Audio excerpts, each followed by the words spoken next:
او میرا دل بدل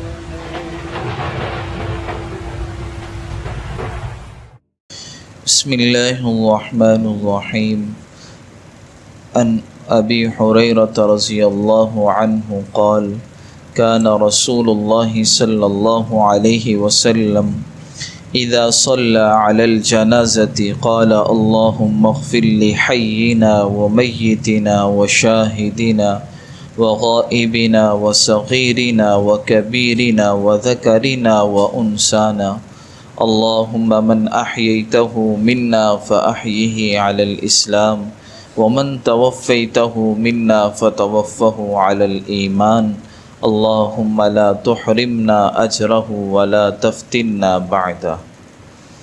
آج کی جو حدیث مبارکہ ہے اس کا عنوان ہے جنازے کی دعا اور جنازے کا طریقہ۔ حضرت ابو ہریرہ رضی اللہ تعالیٰ عنہ فرماتے ہیں کان رسول اللہ صلی اللہ علیہ وسلم اذا صلی علی الجنازہ، حضور صلی اللہ علیہ وسلم جب کسی جنازے کی پر نماز پڑھتے تو اس میں یوں دعا فرماتے، یہ دعا پڑھتے اللہم اغفر لحینا۔ اس کا مطلب کیا ہے؟ ترجمہ اے اللہ ہمارے زندوں کی، و میتنا ہمارے مردوں کی بھی، و شاہدینا جو حاضر ہیں ان کی بھی، و غائبینا جو غائب ہیں ان کی بھی، و صغیرینا و کبیرینا ہمارے چھوٹوں کی بڑوں کی، و ذکرینا و انسانا ہمارے مردوں کی عورتوں کی، سب کی مغفرت فرما۔ اس دعا کا ترجمہ یہ آگے اللہم من احییتہ منا فاحیہ علی الاسلام، اے اللہ جس کو تو ہم میں سے زندہ رکھے اس کو اسلام پہ قائم رکھ، ومن توفیتہ منا فتوفہ علی الایمان، اور تو جس کو اس عالم سے اٹھائے اس کو ایمان کی حالت میں اٹھا۔ اللہم لا تحرمنا اجرا، اے اللہ اس میت کی موت کے اجر سے ہمیں آخرت میں محروم نہ رکھ، ولا تفتنا بعدا، اور اس دنیا میں اس کے بعد تو ہمیں کسی فتنے اور آزمائش میں نہ ڈال۔ تو یہ دعا تھی جو حضور صلی اللہ علیہ وسلم جنازے میں پڑھا کرتے تھے۔ جیسے آپ کو معلوم ہے جنازے کا طریقہ جو ہے، جنازے کا طریقہ یہ ہے کہ جنازے میں 4 تکبیرات ہوتی ہیں۔ پہلے انسان نیت کرے، نیت کا آپ کو معلوم ہے، نیت کا جو ہے وہ تو دل کے ارادے کا نام ہے۔ جب آپ نے نیت کر لی میں جنازہ پڑھ رہا ہوں، بس آپ کی نیت ہو گئی۔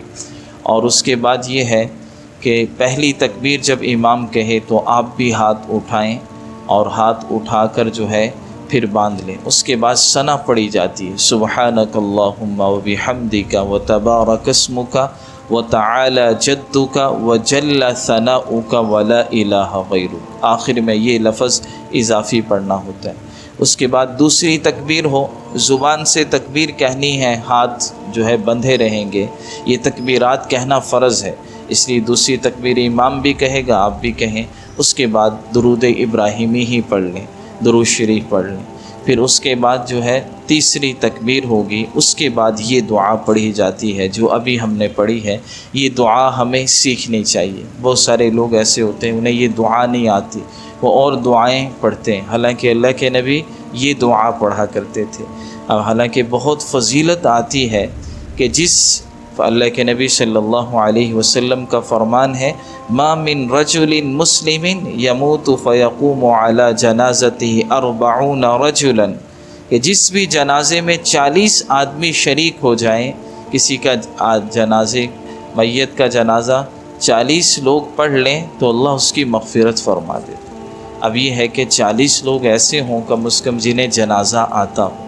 اسی طرح ایک حدیث میں یہ بھی ہے کہ ما صلی ثلاثۃ صفوف، کہ جس جنازے کی 3 صفیں ہوتی ہیں اللہ اس میت کی بھی مغفرت فرما دیتے۔